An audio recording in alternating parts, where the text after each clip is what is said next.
The little girl in the back seat was trying not to cry.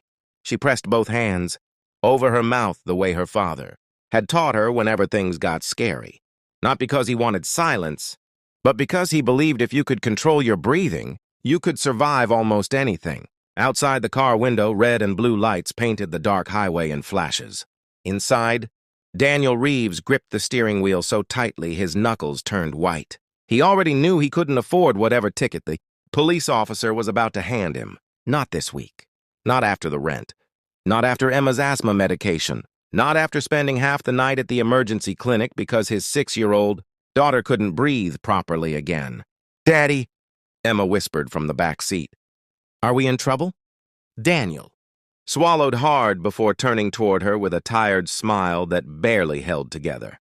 "No, sweetheart. Everything's okay." It was a lie, but parents became experts at lying kindly. The officer stepped toward the driver's side window, flashlight cutting through the darkness. "License and registration, sir." Daniel nodded quickly and reached for his wallet, embarrassed by how badly his hands shook. "Sorry," he muttered. "Long night." The officer studied him carefully. She looked to be in her early 30s, sharp-eyed but calm. The kind of face that had probably learned how to hide exhaustion behind professionalism. Her badge read, Officer Kate Monroe. "You were doing 20 over the limit," she said. "Any reason?" Daniel hesitated. He could have lied, could have invented some excuse, but exhaustion has a way of stripping pride from people. "My daughter had an asthma attack," he admitted quietly. "I'm trying to get her home.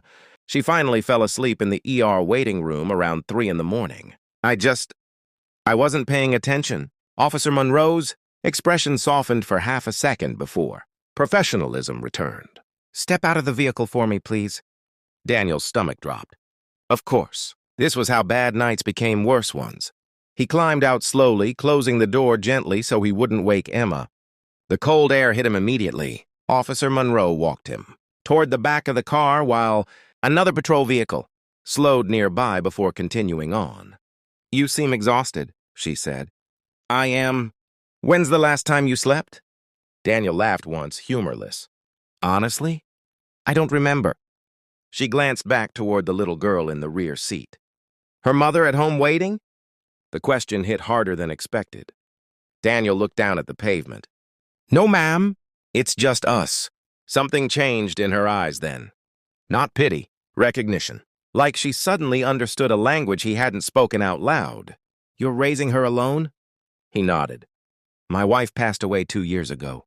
Officer Monroe became very still. "I'm sorry." Daniel shrugged, though grief still sat permanently behind his ribs. Drunk driver crossed the center line. Emma survived because her car seat held.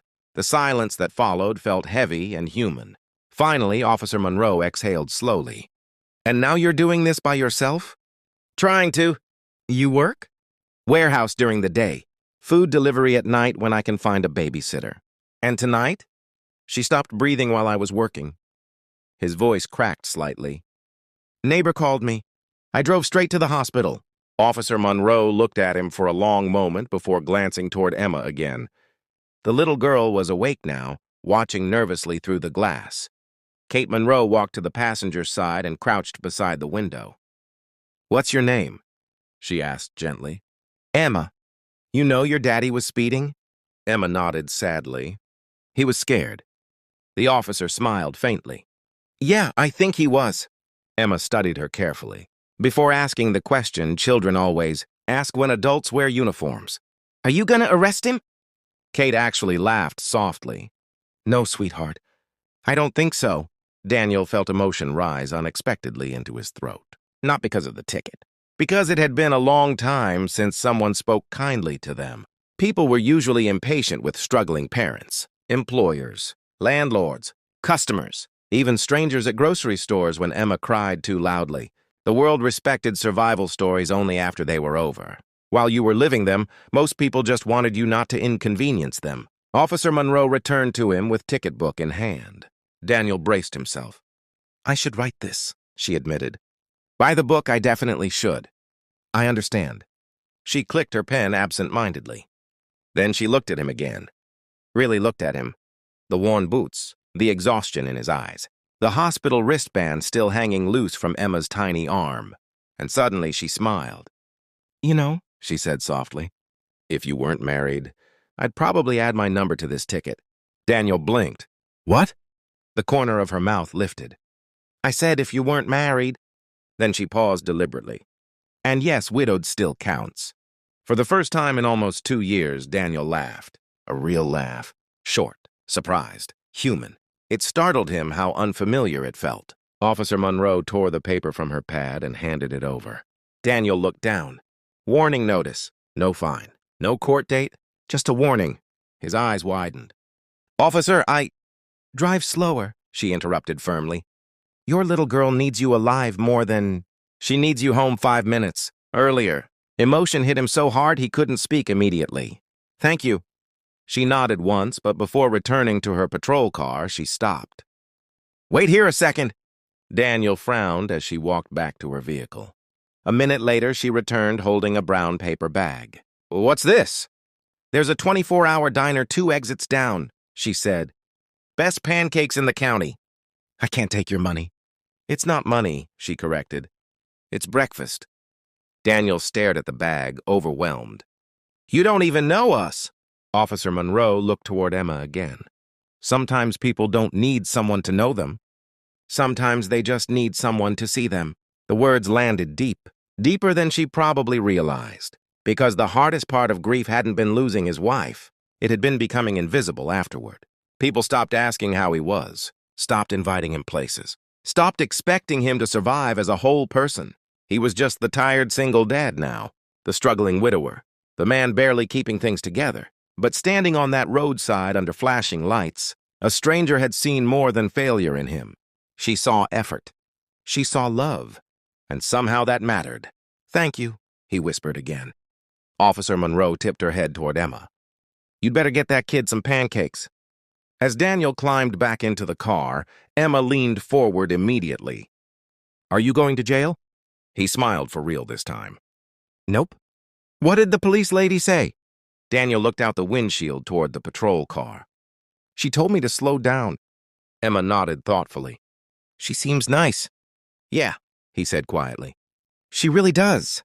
They drove to the diner. Emma fell asleep in the booth waiting for pancakes, curled against his arm while rain tapped softly against the windows.